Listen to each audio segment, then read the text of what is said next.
tardes, doctor. Vamos a continuar con el bloque de exposiciones con el tema de placenta previa. Bueno, para comenzar vamos a ver un video introductorio de 1 minuto en el cual me gustaría que identifiquen algunas partes para que nos ubiquemos. Ponle play.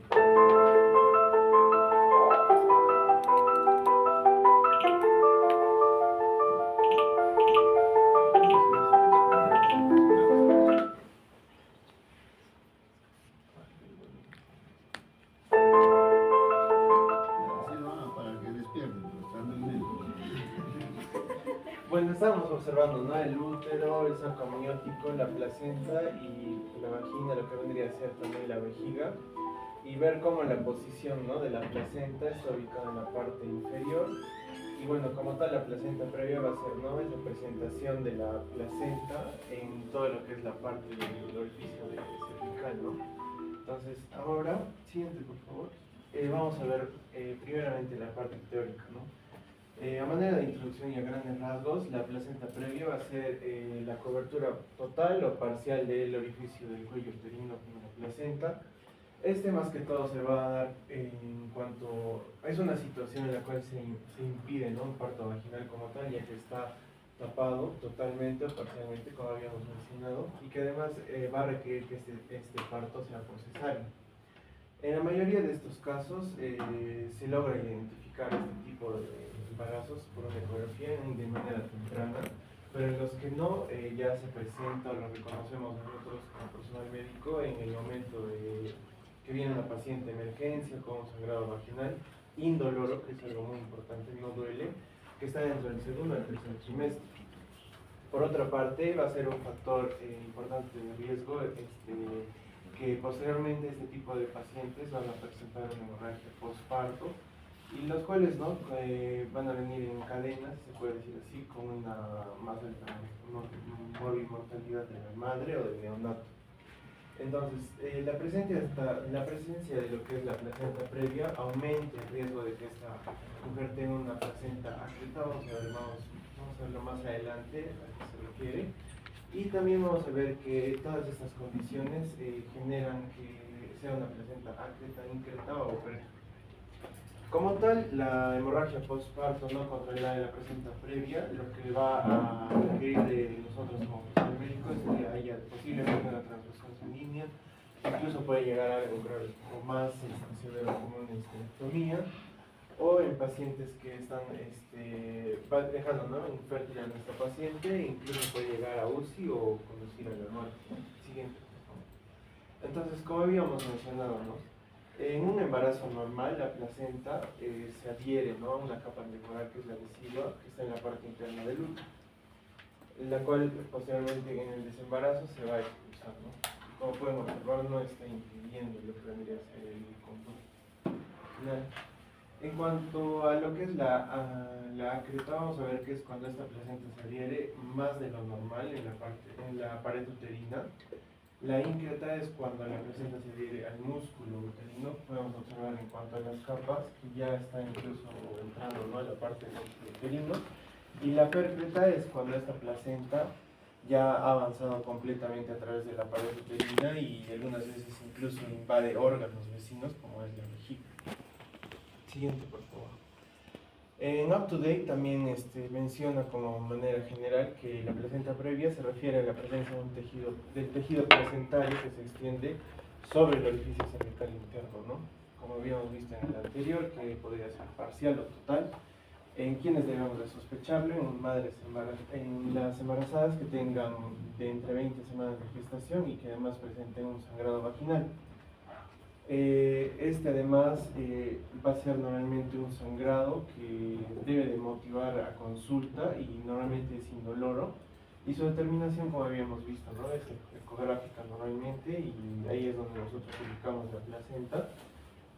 Pero también mencionaba, ¿no?, el UpToDate que en algunos casos se ha dado, ¿no?, que el médico hace una implantación y logra causar una hemorragia grave, ¿no?, ya que, como habíamos observado en el video, y más adelante vamos a ver más imágenes, estamos tocando prácticamente ese lecho, ¿no?, que es tan friable y además está súper vascularizado. Entonces las secuelas como tal incluyen que esta paciente vaya a hacer su embarazo por una cesárea, y los riesgos como tal son que haya un sangrado preparto grave o también el parto, se conduzca a un parto prematuro y la hemorragia postparto como tal. Siguiente, por favor. Entonces, como tal, nos preguntamos ahora, ¿no? ¿Qué es la placenta previa? Como habíamos dicho, es cuando se obstruye total o parcialmente el cuello uterino, como estamos observando en este caso, ¿no? Acá es una placenta normal. Está la placenta ubicada en la parte superior. En esta parte está ubicada parcialmente, no ha logrado cubrir del todo o está incluso al borde. Y una placenta previa como tal, ¿no? Como se presenta. Bueno, como tal, a manera de recordarlo, ¿no? La placenta se va a desarrollar en el útero durante el embarazo. Es un órgano que es transitorio nada más y cumple la función de suministrar tanto oxígeno como nutrientes al feto a través del cordón umbilical. Por ello es que les decía, ¿no? Que a veces se hace un tacto. Al hacer tacto se logra hacer una hemorragia bastante considerable, ¿no? Siguiente. Bueno, en cuanto a...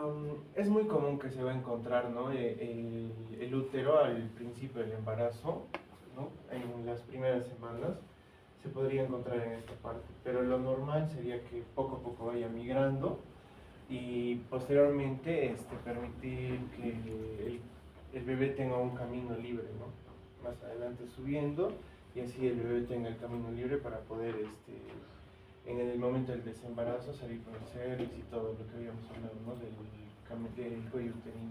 Siguiente, por favor. Entonces, es importante también saber qué tipos de placenta previa hay.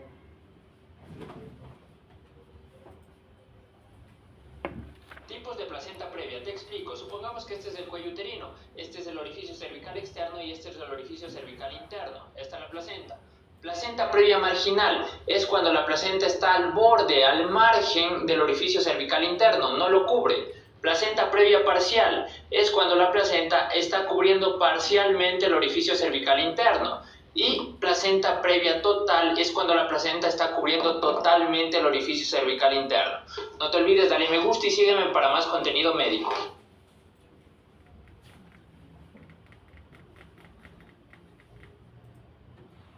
Ya, entonces, como habíamos hablado, ¿no? Y vieron el video de manera breve, los tipos de placenta previa, ¿no? Primeramente, hablar de una placenta previa completa o total, como pueden observar, la cual cubre completamente el cuello uterino y además obstruye la vagina, y este tipo de placenta previa tiene menos probabilidad de corregirse por sí solo y definitivamente tiene que ser una cesárea.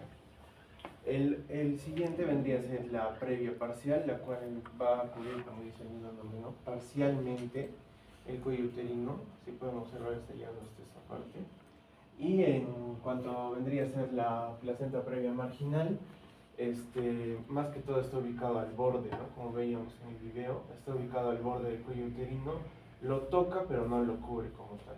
A comparación de esto, ¿no? La parcial y la marginal sí son diferentes y pueden notar la diferencia incluso en la imagen, ¿no? Podría haber la posibilidad de que este tipo de parto sea un parto natural, pero normalmente la bibliografía sugiere, ¿no? Que si es que hay mucho sangrado o complicación, también se va a conducir por cesárea.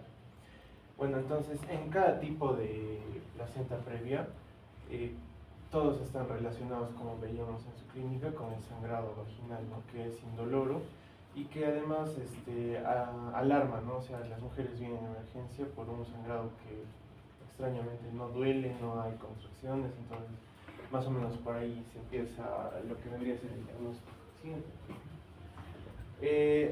Es importante también, y algunos artículos lo mencionaban, conocer la diferencia entre placenta previa y el desprendimiento de placenta. Siguiente, por favor. Entonces, placenta previa, como estábamos hablando, ¿no? Es cuando se cubre total o parcialmente el cuello uterino.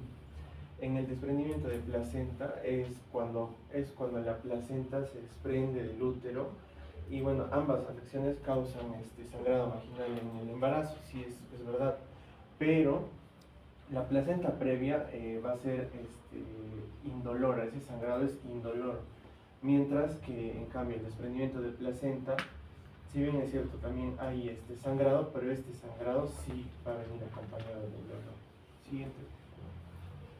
Y acá un pequeño cuadro que también lo pueden revisar de manera rápida más adelante. Como tal, ¿no? El desprendimiento de placenta, incluso vemos acá en la imagen, ¿no? La placenta está ubicada en la parte en la ubicación correcta, a comparación de la placenta previa que sí está obstruyendo el canal uterino, ¿no? Y como tal, lo más importante de todo, aparte de los datos que estamos observando aquí, es que es doloroso, ¿no? El desprendimiento, y la placenta previa es indolora. Siguiente.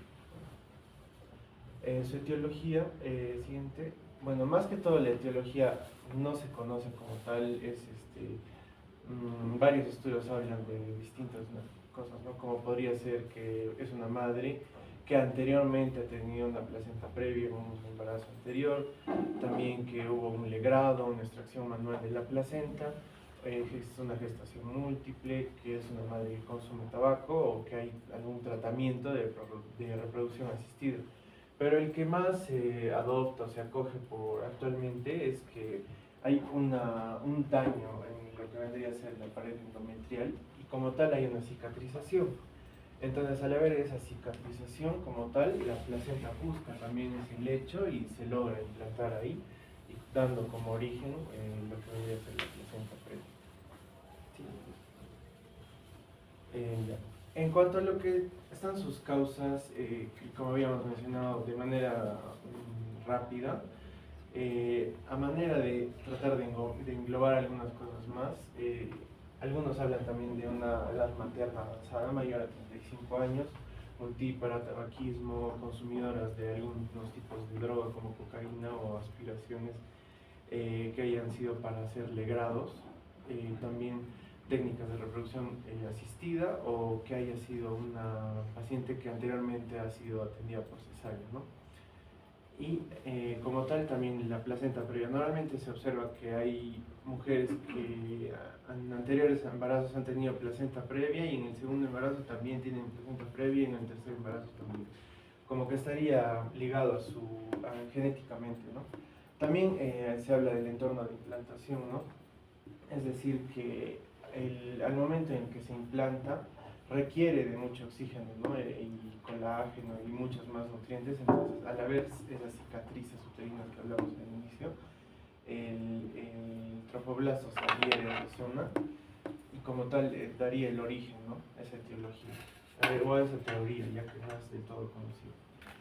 Por otra parte, también, como habíamos mencionado, en un inicio el útero está ubicado en la parte inferior, debería de migrar, pero no hay casos en los que se queda ahí. Nuevamente menciono, ¿no? La teoría, por esas cicatrices previas, la placenta se adhiere y tiende a permanecer en esa posición baja, generando lo que es la placenta previa. Y finalmente, los casos que hay mayor persistencia es normalmente en embarazos gemelares o también en pacientes que hayan sido atendidos previamente por cesárea. Siguiente. Buenas tardes, doctor, compañeros. Hurtado Ochoa. Renzo La Torre. No, Ochoa. Hurtado Ochoa. Sí, O sea, es de atrás para adelante.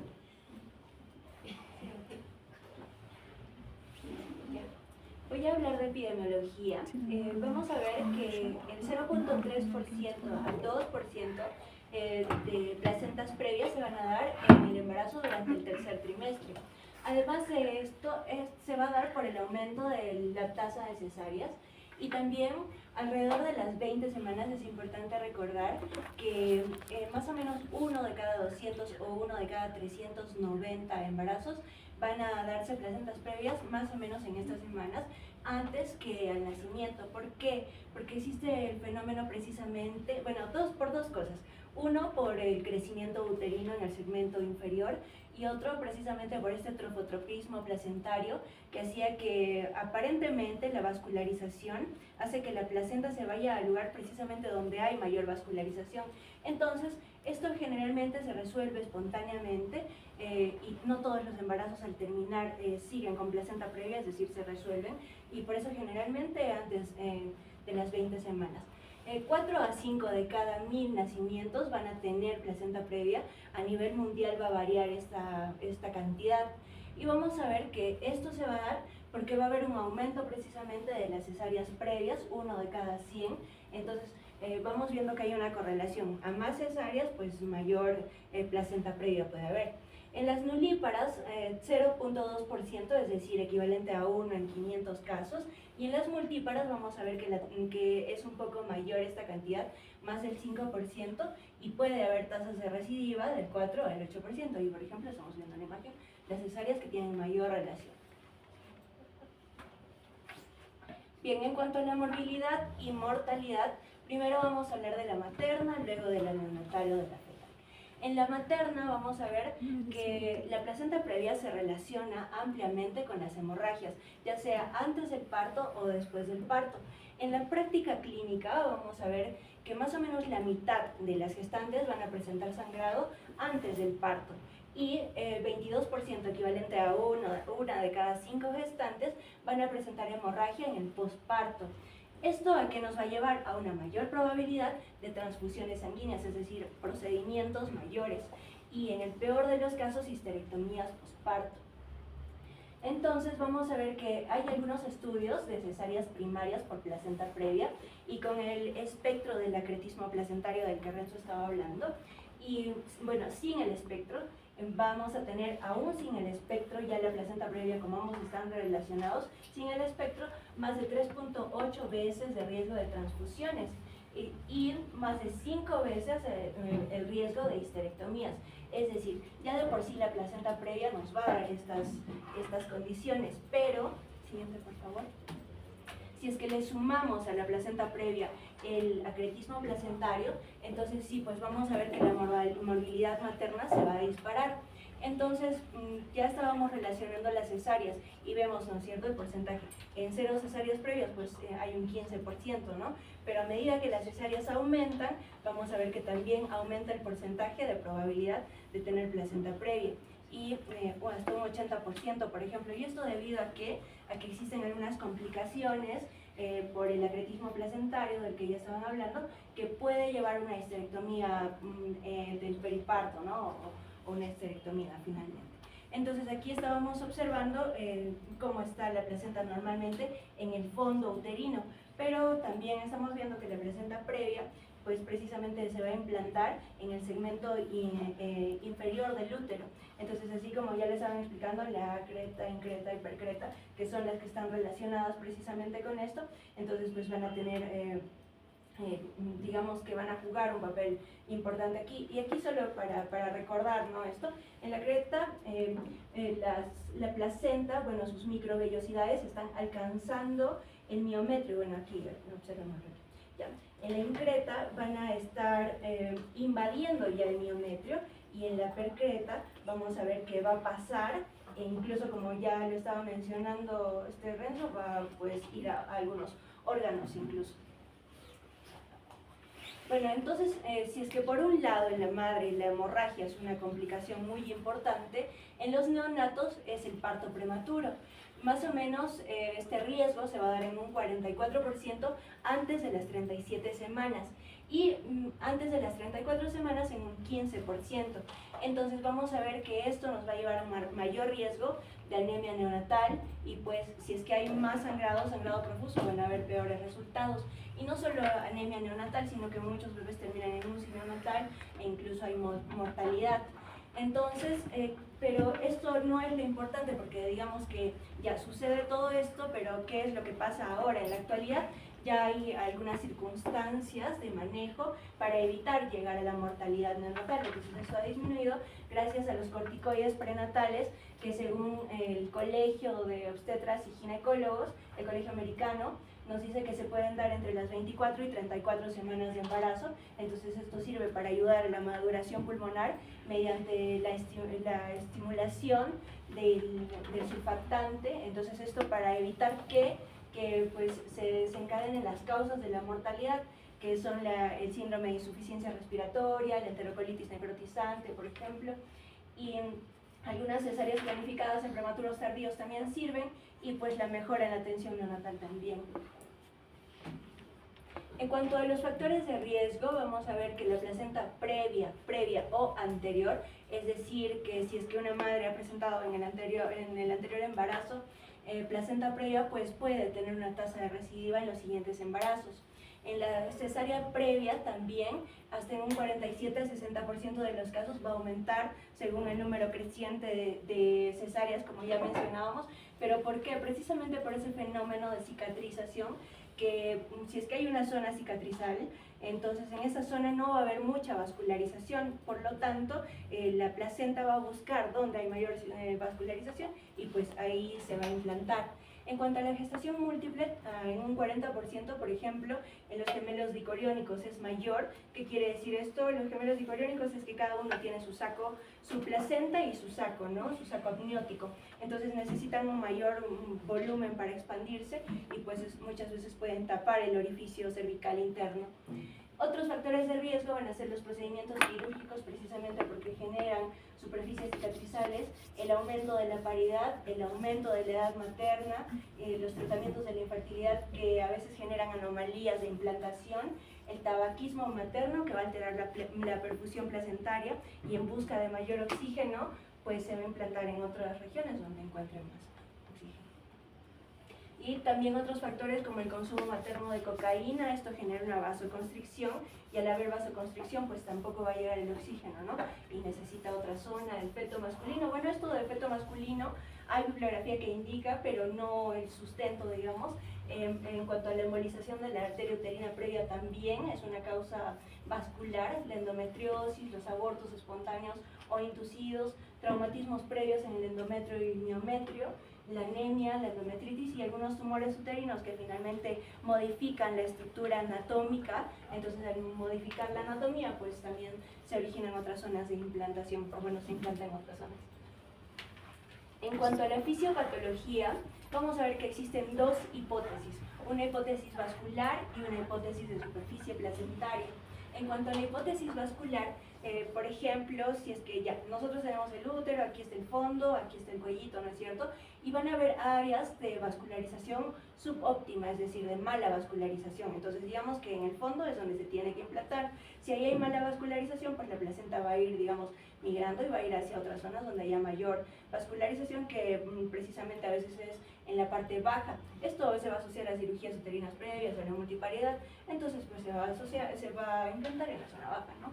Y en cuanto a la hipótesis de superficie placentaria, vamos a ver que una placenta que tiene una superficie muy grande, que va a estar asociada precisamente a las gestaciones múltiples o gemelares que les decía, pues va a aumentar el riesgo de que la placenta pueda invadir precisamente el orificio cervical interno. Pero se desconoce la causa exacta, estas solo son hipótesis, y viendo la anatomía más de cerca, ¿no? Para poder entender, vamos a ver que por ejemplo el miometrio, que ahí vemos, ¿no? El grosor que es de 8 a 10 milímetros, en el caso de la placenta previa puede haber un menor grosor y esto va a hacer que la adhesiva sea un poco más delgada y también va a haber una menor vasculatura. Entonces esto va a hacer que la placenta se quede un poquito más extendida, va a ser más aplanada, va a estar irregular y pues va a haber un escaso desarrollo entre los cotiledones, que es de lo que la siguiente diapositiva también habla. En cuanto a la musculatura, no es igual la musculatura en el fondo que en la parte inferior, en el segmento inferior uterino. Entonces, en la parte inferior hay menos fibras, hay más fibras colágenas y aquí hay más fibras musculares. Entonces, eso va a tener una relevancia, porque si es que hay, digamos aquí, mayor cantidad de fibras colágenas, hace que esto sea más distensible, entonces no va a poder hacer una, digamos, una hemostasia adecuada si estuviera sangrado. En cuanto a las membranas, en el borde precisamente placentario, como estamos viendo en la imagen, este va a ser un poco más grueso, entonces va a facilitar la ruptura prematura de membranas. Y en el cordón, aquí es muy interesante esta parte, porque van a haber una serie de atrofia de cotiledones, que va a ser pues por el insuficiente, digamos, desarrollo de la adhesiva en sí. Entonces, generalmente el cordón umbilical se implanta en la parte de la placenta que, bueno, a veces es central. Miren, aquí vemos un porcentaje, un 64% hacia la parte superior, un poquito hacia abajo, ¿no? O sea, de toda la circunferencia, digamos, el 36%, pero no se va a implantar en las membranas. ¿Qué pasa?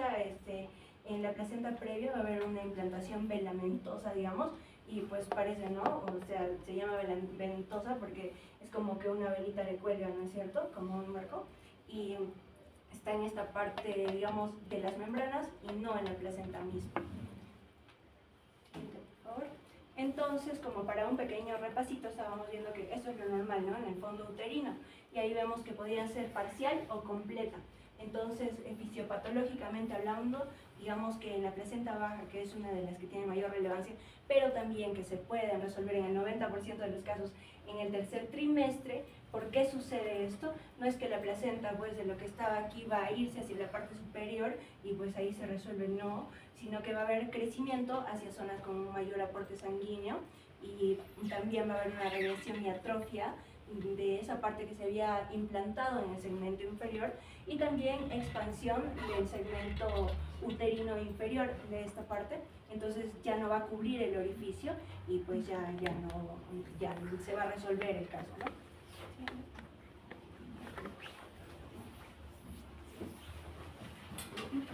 ¿Usted qué hace de conejo? Yo Primero, o sea, el último se ha ido al final. Compañeros, voy a continuar con la fisiopatología del sangrado. Bueno, aquí básicamente, como nos había mencionado, el sangrado es la principal secuela de la placenta previa. Y en cuanto a la fisiopatología, esto se va a dar debido a las contracciones uterinas o los cambios graduales en el cuello uterino, que básicamente ejercen fuerza de cizallamiento sobre un sitio que es inelástico y da como resultado un desprendimiento parcial, ¿no? Este sangrado básicamente proviene de sangre materna del espacio intervelloso.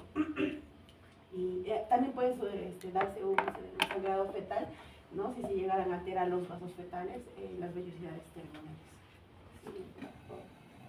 En cuanto a la clínica es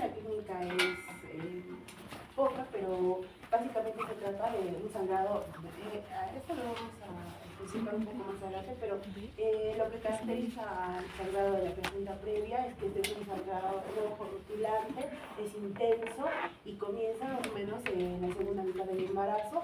También hay presencia de contracciones uterinas. Algo que caracteriza a los síntomas de la placenta previa es que en el 90% de casos no hay dolor en el momento del sangrado o de las contracciones. Suele comenzar sin aviso y también se resuelve espontáneamente. En cuanto al diagnóstico, el gol estándar para diagnosticar placenta previa es la ecografía transvaginal, que se recomienda hacer entre la semana 18 y la semana 20.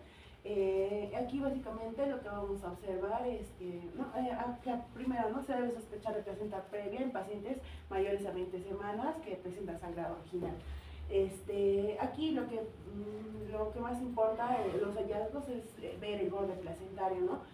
Sobre todo aquí, para ubicarnos más o menos en la ecografía, esto de aquí sería la placenta, esto sería la cabeza del feto, la placenta, esto de acá sería el orificio cervical interno y el orificio cervical externo. De la misma manera aquí, algo que tenemos que tomar en cuenta que en esta etapa, a partir de las 20 semanas, si el borde placentario es mayor a 20 milímetros del orificio cervical interno, estaríamos frente a un hallazgo normal. Pero en caso de tener el borde placentario menor de 20 milímetros, estaríamos en 20 semanas, tendríamos que hacer un seguimiento a través de la ecografía transvaginal. Y ya a partir de las 32 semanas podríamos considerar dar como diagnóstico una placenta previa. En cuanto a la imagenología, otras cosas que podemos considerar también está la ultrasonografía abdominal, pero esta sin embargo nos da la ubicación de la placenta, pero nos da falsos negativos. Entonces tiene menor precisión que la ecografía transvaginal. En cuanto a la resonancia magnética, es adecuada para evaluar placenta previa, sin embargo no la utilizamos mucho porque, bueno, es costosa y poco accesible, ¿no?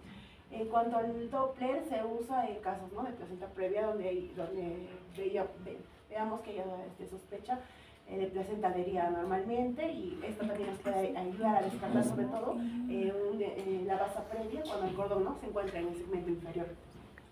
Algo que tenemos que tener en cuenta es que cuanto más temprano sea el diagnóstico de placenta previa, mayor es la probabilidad de que resolvamos, ¿no?, esto, y debido a que la placenta migra.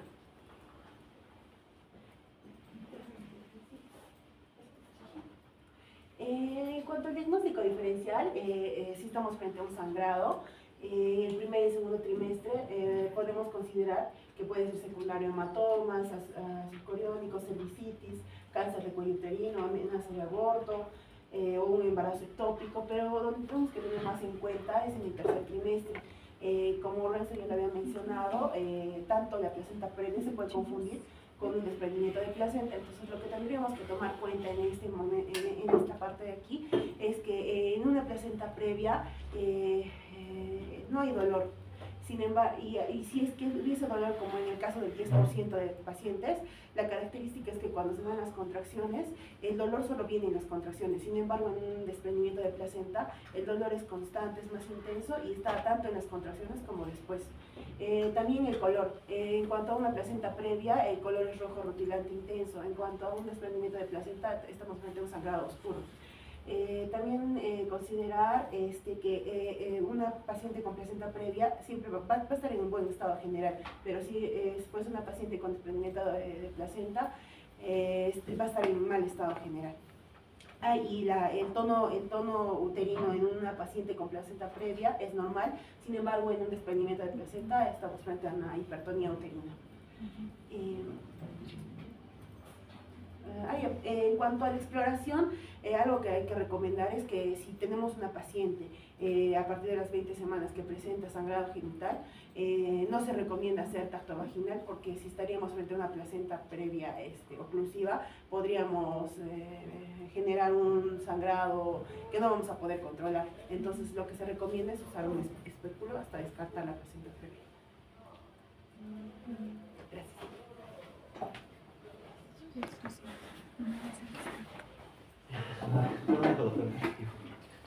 Bueno, continuando con la exposición, ahora iniciando lo que es el tratamiento. Bien, como el objetivo del tratamiento de la placenta previa va a ser acercarnos, ¿no?, más a una fecha más, como decir, a término del parto, entre las semanas 36 y 37 semanas. Y bueno, la cesárea va a ser el tratamiento más seguro que va si el sangrado persiste. Pero en el caso de que sea un sangrado mucho más fuerte o un sangrado que sea más severo, se va a recomendar incluso hacer la cesárea antes de la edad, o sea, más antes de las semanas, incluido 34 o 35, con tal de poder salvar al bebé. Bueno, el tratamiento de la placenta previa depende de qué tan grave es un sangrado, la edad gestacional del bebé, la posición de la placenta y su bebé, y la salud de la madre y del bebé. Y si va a tener antecedentes conocidos de la placenta previa, su sangrado vaginal, se les debe realizar controles vitales, iniciar monitoreo fetal electrónico, administrar 2 vías intravenosas de gran calibre, hemograma completo, tipificación y análisis de sangre y pruebas de coagulación.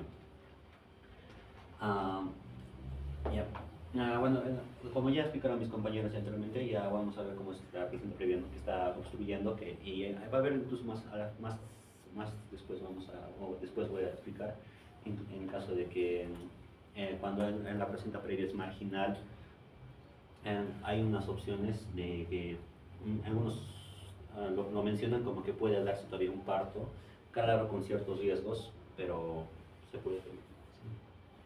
Bien. Los pacientes con sangrado vaginal o excesivo o continuo deben tener un parto por cesárea independiente de la edad gestacional. Bueno, acá como ya les expliqué, si el sangrado disminuye, vamos a ver si es menor de, que el sangrado disminuya, si es menor de 30 semanas o si es mayor de 30 semanas o mayor. Si es menor de 36 semanas y el sangrado disminuye, se va a poder permitir un manejo expectante, ¿no? Y si tiene unas 36 semanas a más, se recomienda ya un parto por cesárea. El paciente debe ser ingresada y para poder recibir sulfato de magnesio para neuroprotección fetal y esteroides para una maduración pulmonar fetal. Y también debe cumplir un reposo en cama, las actividades reducidas y evitar las relaciones sexuales. Acá cabe recalcar que si el sangrado vaginal disminuye durante más de 48 horas y se considera que el feto está sano, se puede dar un tratamiento ambulatorio, un tratamiento hospitalario. Esto va a depender de varios factores, como bien puede ser la mejoría de la paciente, la frecuencia que ha tenido los sangrados, tal vez la cercanía al hospital o tal vez la capacidad no de contribuir de la gestante o de la familia. Bueno, continuando, una cesárea debe realizarse óptimamente bajo condiciones controladas durante la atención prenatal. Se debe conversar con la paciente sobre los diagnósticos, las posibles complicaciones y el plan de cesárea. Y una posible histerectomía si se presenta hemorragia postparto no controlada o también el SAP, que vendría a ser la placenta creta. Para el tratamiento se va a requerir todo un grupo, ¿no? Que va a ser cirujano, anestesiólogo, el personal de enfermería, los pediatras y siempre dar a conocer el banco de sangre para darle en caso de que sean severos, para darle un grupo sanguíneo. Y si existe preocupación de la placenta creta, se debe unir a los servicios de urología, cirugía general y radiología intervencionista. Bien, los pacientes deben tener 2 vías intravenosas de gran calibre. Se puede colocar catéteres de la arteria uterina, esto por radiología intervencionista. Y se recomienda la anestesia regional, que va a ser una unión de la anestesia epidural y la anestesia espinal. Y en caso de que sea necesaria una histerectomía, la paciente puede cambiar a una anestesia general. Siempre se va a preferir la anestesia regional porque esto se sabe que provoca menos sangrado, ¿no? Y tampoco se puede usar anestesias inhalatorias porque estos interrumpen con la tonía con la tonía del útero, entonces esto promueve un mayor sangrado. Y bueno, en el caso de que ya se haya un sangrado muy fuerte, para esto es lo que sirven los catéteres de la arteria uterina como una prevención, ya que podemos, por medio de esto se puede evitar o se puede reducir el sangrado el sangrado que está produciéndose. Bien, para la incisión que se va a realizar hay varios, ¿no? La transversa, la vertical, la incisión uterina varía, algunos recomiendan la vertical, otros la transversa. Y bueno, se recomienda mucho hacerlo cuando hay muchas sospechas sobre la placenta. Bueno, cuando se sabe que hay placenta previa, hacerlo superior para a veces tal vez puede haber un peligro de corte de la placenta y esto puede perjudicar todavía el sangrado, ¿no? Bueno, puede haber una hemorragia después del desprendimiento de la placenta secundaria de la disminución de la contractilidad del segmento uterino inferior. Para esto se puede usar masajes uterinos bimanuales, uterotónicos, taponamiento intrauterino con balón o gasa, suturas de Leach, suturas de Heidkamp y ligadura de arteria uterina o de la arteria ilíaca interna. Es importante que en muchos casos, cuando hay esta cirugía, normalmente se hace la incisión, se saca la placenta y la placenta se desprende espontáneamente, pero en ocasiones va a haber donde va a mostrar una dificultad, incluso se va a desprender una parte dentro, entonces acá es donde vamos a poder sospechar de una placenta creta, incluyendo si hay una gran sospecha de placenta creta antes de hacer la cirugía. Se recomienda muchas veces hacer la cirugía, sacar el feto y no tocar mucho la placenta.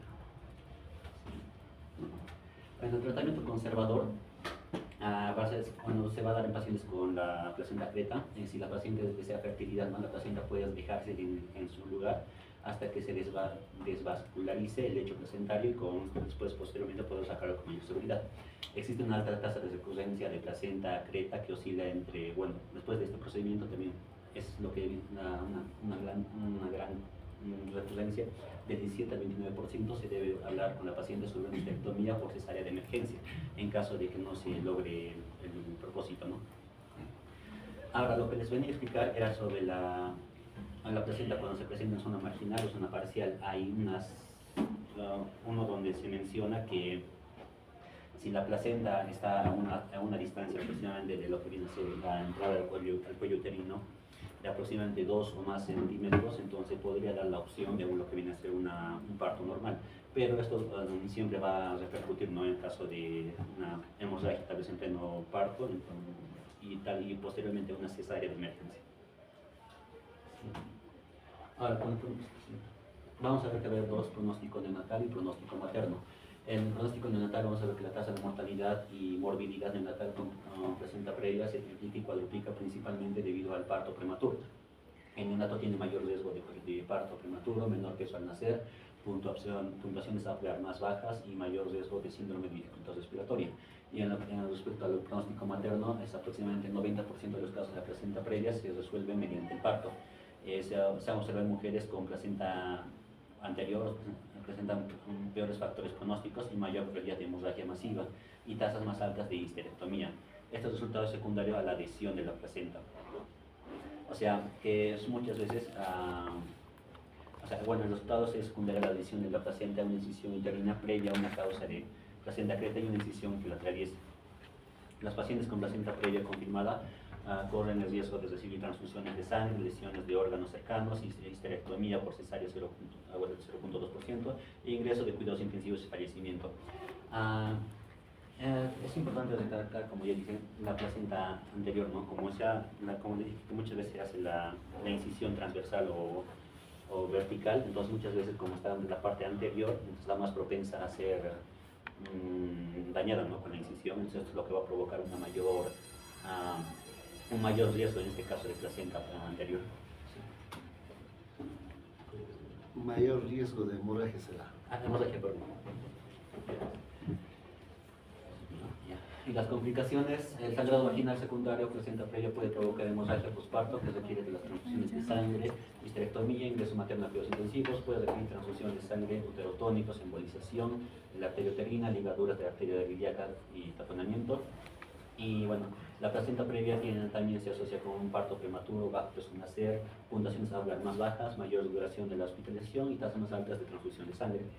Las mujeres con placenta previa antecedente de cesárea tienen un mayor riesgo de placenta creta. El riesgo de placenta creta es de 3, 11, 40, 61, 67%, dependiendo de la edad gestacional. Y bueno, la hemorragia postparto ya es una pérdida de sangre mayor a lo que viene a ser 2.000 mililitros, signos y síntomas de hipovolemia y dentro de las 24 horas posteriores al parto. Prevención. Bueno, no hay algo que pueda hacer que se pueda hacer para prevenir la placenta previa, ni ningún procedimiento quirúrgico y médico para corregirlo, pero sí se pueden corregir algunos factores modificables, como bien puede ser el evitar el consumo de drogas y bueno, también evitar esfuerzos físicos, vida tranquila y evitar las relaciones sexuales. Muy bien. No sé si hay alguna pregunta. Falta un minuto. Así que pueden preguntar. ¿A partir de qué semana, doctor, se recomienda hacer el tacto? Porque dijo que no se realiza. A ver, ¿qué dicen a ver del tacto? ¿Qué nos quedan expuestos? ¿Qué dicen del tacto? Doctores, si tenemos una paciente con sospecha de sangrado, o sea, que tiene sangrado genital, no se recomienda. Definitivamente no. Si fuese una O sea, si viene a emergencia una paciente, tiene sangrado y es indoloro, posiblemente. puedes usar espéculo Y desde ahí ya para confirmar. iniciaríamos con una ecografía antes del tacto.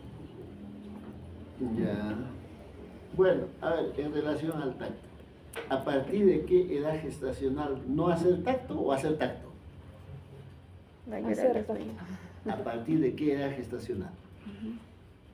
Es una gestante común y corriente. No estamos hablando de placenta previa. Una gestante común y corriente. Cualquiera. ¿Hay que hacer tacto vaginal? Sí. ¿Para qué haría tacto vaginal? ¿Para qué? Para En una evaluar el gestante, cuello. en una gestante común y corriente. ¿Para qué? Membranas, para evaluar membranas. No, pues. Estamos hablando de una gestante, porque la pregunta, ¿a partir de qué edad gestacional? Si no está en trabajo de parto, ¿para qué haría? ¿Para qué? Se supone que debe ser molestoso para una mujer que le pongan 2 dedos, ¿no?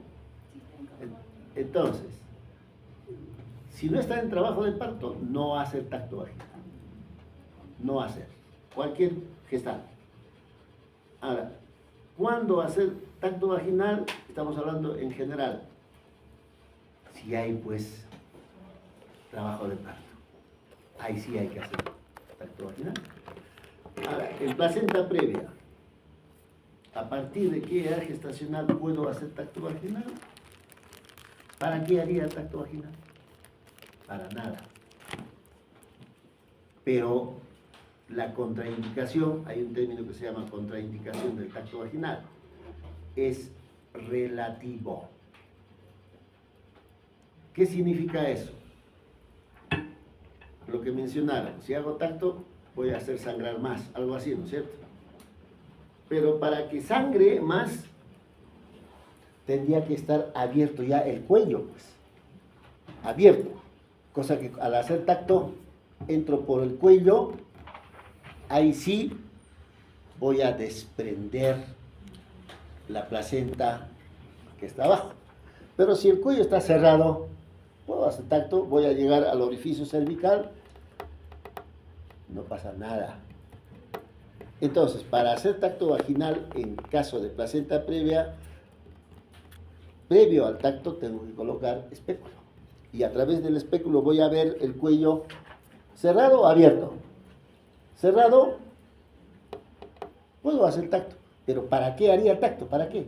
Que no tiene sentido. Pero si está abierto, no, pues no hacer tacto. No hacer tacto. Pero es una contraindicación relativa porque si hacer tacto significa no voy a entrar y no. Solo es ver, ¿hay o no hay dilatación? Pero para ello tengo que tener ya cierta experiencia. Porque una persona que no está con experiencia, primero que no va a ubicar el cuello. Segundo, si ubica va a querer entrar. Ahí viene el problema. Pero en general, tacto no tendría sentido para nada. Yo prefiero colocar espéculo. El espéculo es básicamente de donde sangra. Sangra de cavidad uterina, sangra de cuello, porque hay una lámina, una diapositiva que pusieron que dice puede haber cervicitis, no sé qué notas por ahí he visto. Ahí creo que pasaste, creo. Ahí, secundaria hematoma. Bueno, no se entiende a qué se refiere eso. Subcoriónica, cervicitis, cáncer de cuello, amenaza de aborto, Ya. Entonces, por ejemplo, ahí, ¿qué significa? Cuando yo estoy frente a una gestante que sangra, tengo dos opciones. Que la hemorragia esté relacionado con el embarazo. Y la otra opción, que la hemorragia no esté relacionado con el embarazo, sino esté relacionado con patologías que pueden estar localizados en cuello o vagina, que no tienen nada que ver con el embarazo. Esa hemorragia relacionada con el embarazo será pues placenta previa, DPP, ruptura de vasa previa, amenaza de aborto, parto pretérmino, qué sé. Pero hemorragia no relacionada con el embarazo, cáncer de cuello uterino, miomas submucosos, pólipos endocervicales, cervicitis, infecciones. La única forma de saber de qué se trata es colocando espéculo. ¿Cuál es la enseñanza? La enseñanza es toda mujer en general, y con mayor razón, toda gestante que viene por hemorragia, ya sea en el primer trimestre, segundo trimestre, tercer trimestre, tengo que colocar espéculo. Lógicamente las señoras dicen, pero no me va a provocar más aborto, por decir. Hay que explicarlo, ¿no? La idea de colocar espéculo, ¿de dónde sangra? Porque no vaya a ser que haya tenido relaciones, se emocionó, y trauma, ¿no? Trauma. Porque esa zona en una gestante es débil. Si es un poco fuerte, se va a lacerarse la vagina. Y generalmente las gestantes en emergencia no van a decir que he tenido relaciones, no van a decir. Y la única forma de saber eso es colocando espéculo. Coloco espéculo, sangra de vagina, laceración. ¿Por qué será? No creo que se haya metido en un palo, por decir. Será pues porque ha tenido relaciones. No hay otra. Entonces, otra vez, en caso de hemorragia, hay que colocar espéculo antes de tacto vaginal. Entonces, con espéculo voy a ver, ¿está abierto o está cerrado? Está cerrado, yo puedo hacer tacto, pero ¿qué sentido tiene? No tendría ningún sentido, ¿no? Entonces, esto es importante, ¿no? Primer, segundo trimestre puede sangrar por eso, por eso, por eso. Pero es cuestión de analizar. Pero tener en mente esas dos cosas que le decía. Puede sangrar porque está relacionado con el embarazo. Si está relacionado con el embarazo, será amenaza, aborto, parto pretérmino, placenta previa, DPP, ruptura de vasa previa, ruptura uterina, todo eso. Pero no con el embarazo, será pues trauma a nivel cervical, vaginal, pólipos, miomas, cervicitis, cáncer, todo eso. Pero la única forma es colocando espéculo. ¿Qué más? ¿Alguna pregunta? ¿Otra pregunta? Ninguna, nos vamos. Ya 8 minutos ya se pasó. La lista, chicos. La lista. ¿Cuántos han venido? A ver, vamos a chequear. ¿Cuántos han venido?